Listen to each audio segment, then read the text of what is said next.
أهلا بكم إلى هذه الحلقة من مستقبل الطاقة، وهذه عناويننا.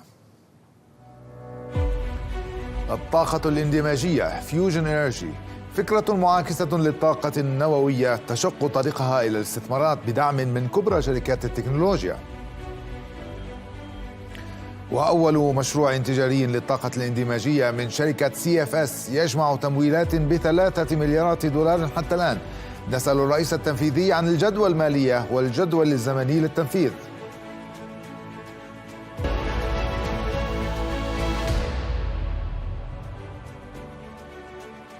شمس صغيرة داخل مفاعل، هذه تكنولوجيا ثورية لتوليد الطاقة بلا حدود. نتحدث عما يسمى الطاقة الاندماجية النووية أو فيوجن باور، التي ظلت لعقود فكرة علمية طموحة وباتت الآن مشروعا استثماريا يستقطب استثمارات بمليارات الدولارات. الاندماج النووي هو ببساطة العملية نفسها التي تزود الشمس والنجوم بطاقة.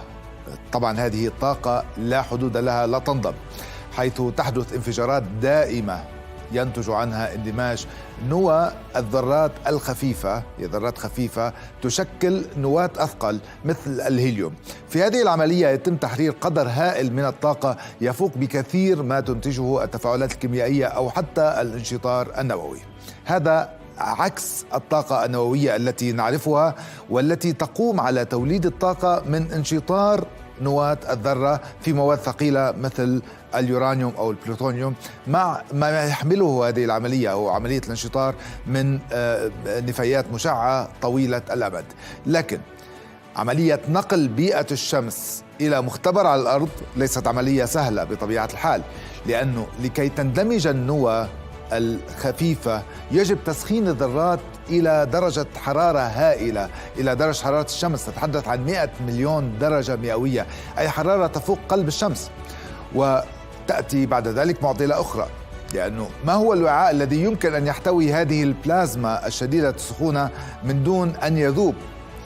منذ خمسينات القرن الماضي يحاول العلماء تحقيق اندماج نووي داخل مفاعل تحت السيطرة، لكن التحديات كانت هائلة لدرجة اليأس من إمكانية الوصول إلى نتيجة عملية على هذا الصعيد. ولذلك شاعت مقولة عن الاندماج النووي بأنه سيبقى طاقة المستقبل ولن يصبح طاقة الحاضر أو طاقة فعلية. لكن العقد الأخير شهد اختراقات علمية مهمة على هذا الصعيد، سمحت بإطلاق مشاريع عدة لتحويل الاندماج النووي إلى مشروع فعلي لتوليد الطاقة. أكبر هذه المشاريع الآن مشروع لشركة Commonwealth Fusion Systems، أو تعرف اختصارا باسم CFS. هي شركة أمريكية تأسست عام 2018، وهي أكبر شركة تعمل على مشروع من هذا النوع في العالم. ما يميزها ليس فقط حجم طموحها العلمي، ولكن طبيعة هذا المشروع والاستثمارات فيه. قبله كان في هناك مشروع في فرنسا اسمه آيتر، هو مفاعل بدأ بناؤه في 2010 والمستهدف إنجازه بعد عام 2030. قبل أيام أعلنت شركة CFS الأمريكية نجاحها في جمع تمويل جديد من السيريز بي بقيمة 863 مليون دولار، ليرتفع إجمالي ما جمعته حتى الآن من كل جولات التمويل إلى نحو 3 مليارات دولار. مشروع الشركة ينقسم إلى مرحلتين أساسيتين. الأولى هي الأهم والأخطر، هي بناء مفاعل اسمه سبارك، هو مفاعل تجريبي يجري بناؤه في ماساتشوستس، ومن المتوقع أن يبرهن عن تحقيق صافي ربح طاقي وبالتالي إثبات فاعلية هذه العملية. المرحلة الثانية التي تأتي بعد ذلك هي بناء منشأة اسمها آرك في فيرجينيا، هي أول منشأة في العالم لتوليد الكهرباء من الطاقة الاندماجية على أساس تجاري، بدعم من شركات تكنولوجيا عديدة أهمها جوجل، التي التزمت بشراء نصف إنتاج الكهرباء من هذه المحطة. إضافة إلى ذلك هناك توسع للشركة من حيث قاعدة المستثمرين لتشمل إلى جانب جوجل بيل جيتس ومؤسسات من اليابان، من أوروبا، وحتى من الشرق الأوسط، وهو ما يعكس انتقال الاندماج من فكرة علمية إلى صناعة عالمية ناشئة.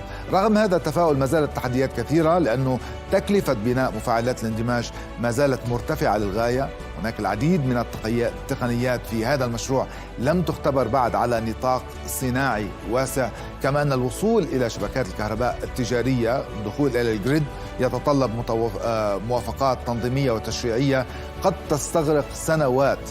وبالتالي يبقى سؤال كبير: هل يمكن للقطاع الخاص وحده أن يمول هذه الثورة، أم أنه لابد من مشاركة الحكومات التي ستظل مطالبة بتقديم دعم مباشر على شكل سبسيديز أو إعانات وسياسات تحفيزية وربما ضمانات سوقية؟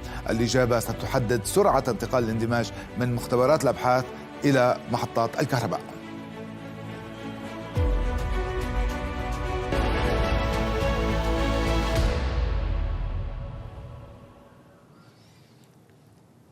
حول مشروع CFS لإنشاء أول محطة للطاقة الاندماجية استضفت الرئيس التنفيذي والمؤسس المشارك للشركة بوب مونغارد، وطلبت منه في البداية أن يشرح لنا ما هي الطاقة الاندماجية وكيف نجحت في جذب كبرى الشركات للاستثمار فيها. Fusion power is the power of the stars. So we're used to powering things by burning things, fossil fuels, or waiting for the sun to shine or wind to blow. But with fusion power, what it is taking the lightest elements and combining them together and releasing a huge amount of energy. And that would be a process that is the process that powers every single star in the night sky. And on Earth, if we were able to harness that, we'd have an energy source that basically was effectively unlimited. Energy source that everyone had access to the fuels for, an energy source that would be about building advanced technology and less about what are the exact natural resources. And that's a big deal for lots of different people. That gives us a good foundation. Fusion has been discussed for decades, but now we're reaching a breakthrough.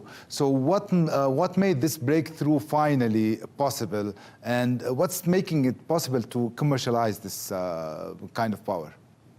So fusion, we've known how it works since over 100 years, actually.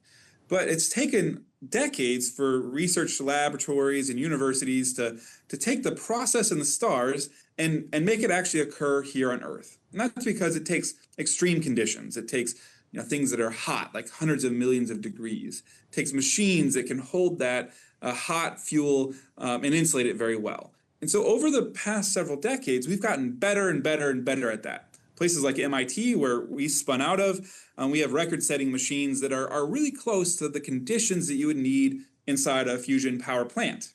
And in fact, in the United States, about 2 years ago, we reached those conditions of more power out than in, only for a brief instant, but in a machine in California.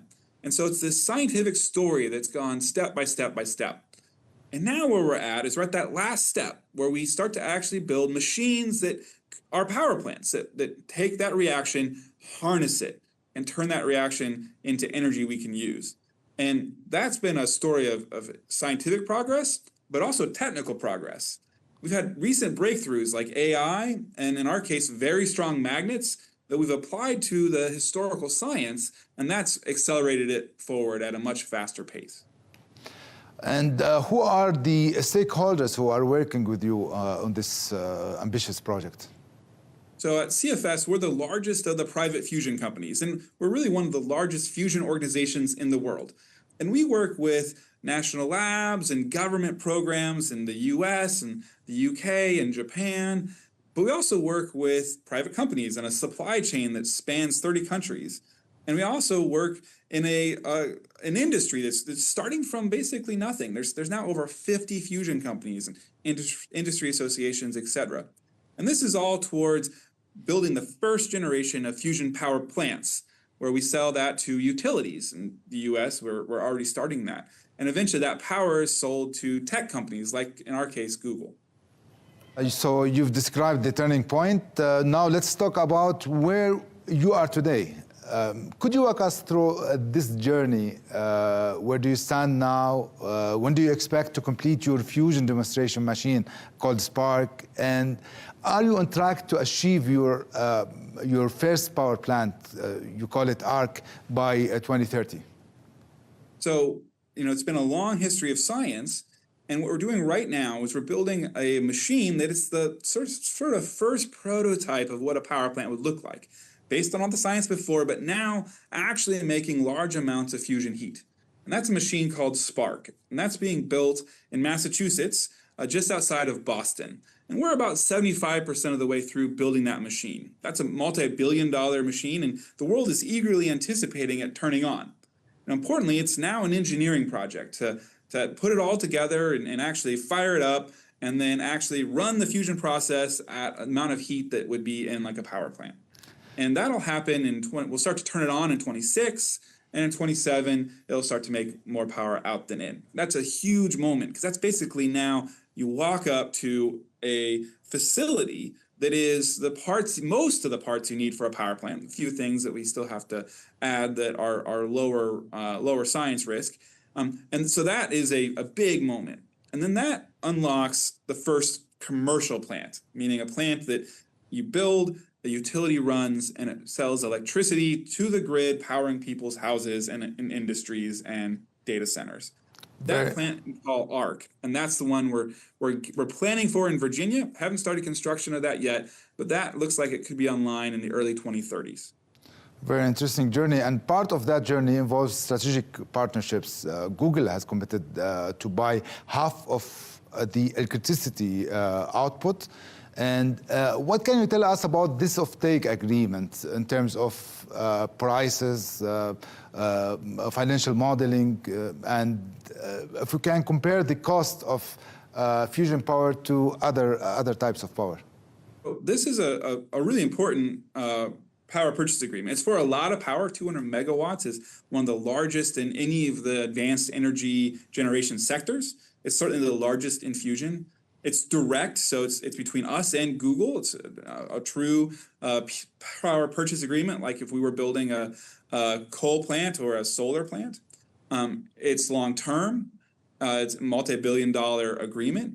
And so those are all really important. And what this is Google saying, hey, we want fusion power. It's important to have electricity that is on all the time, that we can build anywhere in the world, that is not dependent on the whims of geopolitics. And we want it to be clean. We want it to be low cost. And that's all part of this agreement. And in terms of how it's competing, in that particular place in Virginia, where there's a huge need for power to power AI and data centers, the power prices are actually higher than they are in, say, Arizona, or where there's lots of sun and not a lot of stuff.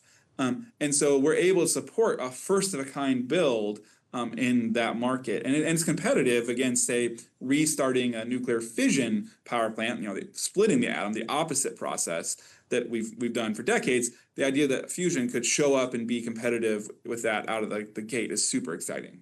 And that leads me to ask about the energy mix.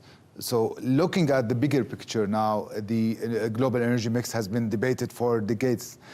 Do you expect that the fusion power could ever claim a significant share of the pie in the next decade? It'll take some time. We have to build a plant, and then you build another plant, and hopefully the second one you go faster and faster and faster. And that's how every energy technology has gotten to where they are today. And we've got to remember, the energy system is so big that when you think about even a small part of it, a single percentage part of it, that's the size of a large oil company. And so it's so big that we can build all sorts of energy technologies.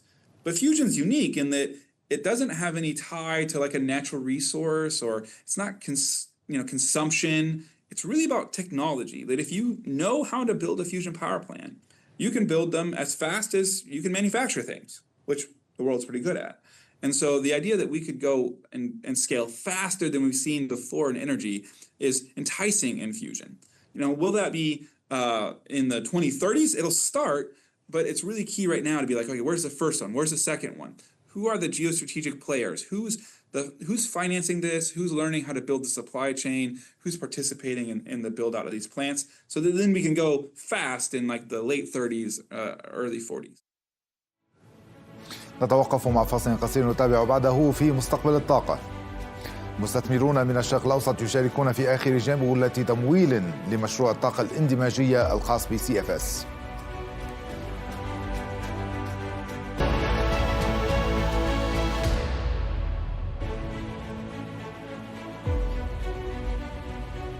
وسعت شركة CFS وهي أكبر شركة اندماج نووي خاصة في العالم وسعت قاعدة مستثمريها، لكن الملفت هو مشاركة مستثمرين من الشرق الأوسط خصوصا من السعودية والإمارات في جولتها التمويلية الأخيرة والبالغة نحو 860 مليون دولار. الرئيس التنفيذي والمؤسس المشارك لشركة CFS بوب مونغارد توقع أن تبدأ عملية إنتاج الطاقة فعليا من أول محطة لها في فيرجينيا في عام 2030 أو بعده بقليل. It's business.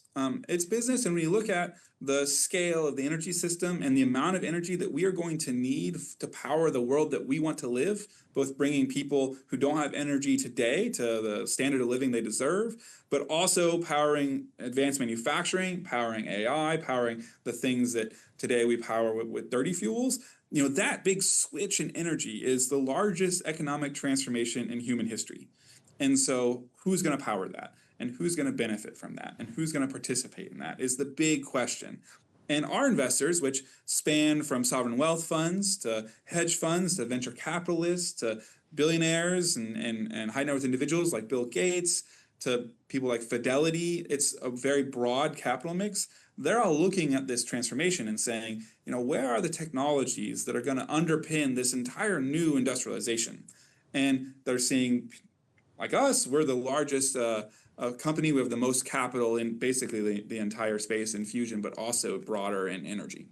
This round also includes, perhaps for the first time, investors from the Middle East. How did that come about? And are you in discussions with other potential investors in the region? So we've had long-term relationships with some families in the Middle East. I go there regularly, and we have a presence that is there because the Middle East understands energy.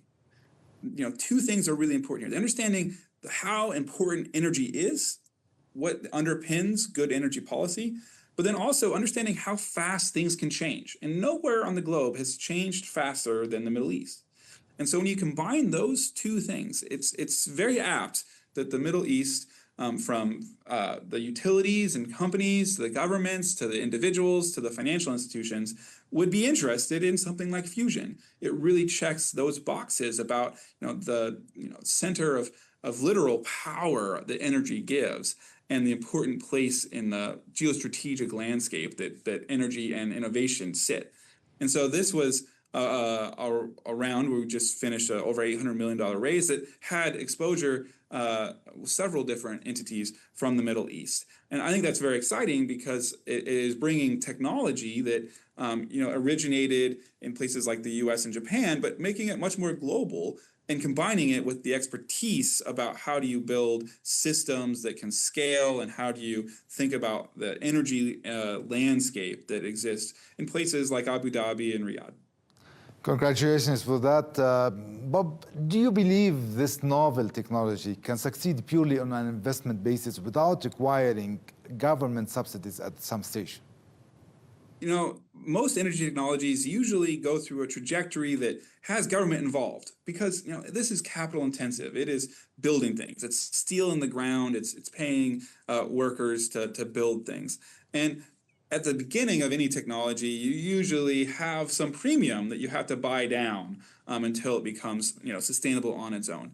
And fusion's at that stage. So there's still government money going into fusion, and that's broadly around the world in research labs, primarily by historical powerhouses in science and technology innovation, Europe, US, Korea, Japan.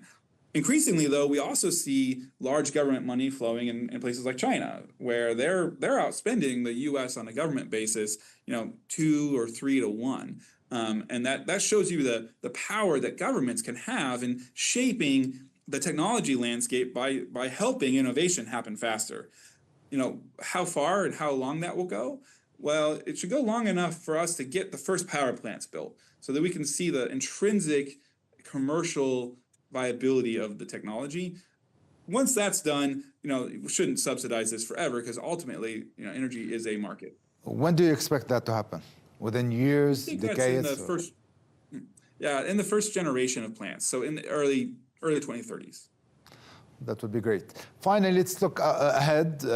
What's next for CFS? When do you expect the next capital round, let's say? So we're right now, building Spark. That's a execution project, and we'll turn it on. People are very excited to see that. But we're also getting ready for ARC, and part of this capital raise we just finished is to allow us to go and do the early work on that. And so we could always use more capital in what we do. So we're always building relationships with the capital providers in the world that are interested in what's coming. Part of that is because we need capital, but part of it too is because it's education. And we want people to be able to participate in the broader shift that fusion can enable. And so we're always out there talking to capital, and the next sort of big structured round, well, maybe that's after Spark turns on, but by then, of course, everyone will know exactly what fusion looks like, because we'll push a button and make a star in a bottle in Massachusetts. بهذا نأتي إلى ختام هذه الحلقة من مستقبل طاقة. نلتقي الأسبوع المقبل في نفس الموعد. إلى اللقاء.